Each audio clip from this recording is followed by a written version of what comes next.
Hi, my name is Cassandra Hayden, and today I'm giving a presentation on cerebral palsy. This presentation is for my Structure and Function class for Rasmussen College. March 25th is National Cerebral Palsy Awareness Day. This day is designed to make a difference in the lives of families and patients with cerebral palsy by raising money for research of the disease. Cerebral palsy is caused by abnormal brain development or brain damage, which can happen before, during, or after birth. Brain damage that occurs before birth is due to the brain not developing properly in the womb. A common form of brain damage during birth is lack of oxygen to the brain. This is often caused by the umbilical cord being wrapped around the infant's neck, and if it is not noticed early enough, it can cause irreversible brain damage.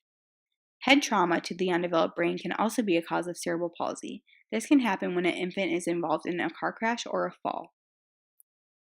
The brain is the primary organ that is affected by cerebral palsy, and the white matter is the primary cells inside the brain that is affected by cerebral palsy. Other organs that can be affected but may not be are the heart, lungs, liver, and kidneys.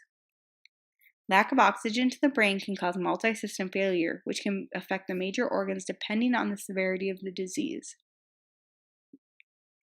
Periventricular leukomalacia is a type of brain damage that affects the white matter of the brain. It causes the white matter to die and leaves empty spaces in the undeveloped brain.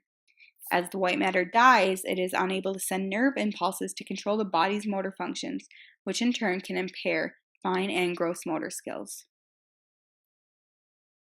Developmental delay is the first sign many parents notice in their children who suffer from cerebral palsy. This is when children are not reaching developmental markers such as rolling over, sitting up, standing, or walking.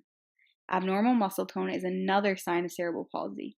This is when the muscles are loose or tense at inappropriate times. Other signs of the disease are involuntary reflexes, poor balance, poor posture, or impaired motor function. Treatments of cerebral palsy need to be based on the individual and the severity of their condition. There are many treatments that help people who suffer from cerebral palsy. Physical therapy, however, is the most important. Physical therapy has to be individualized for every patient. Some patients with cerebral palsy are able to walk on their own or with limited assistance. Those patients would need to have physical therapy such as exercising their muscles, strengthening, and stretching. Other patients with cerebral palsy are not able to walk at all or move on their own.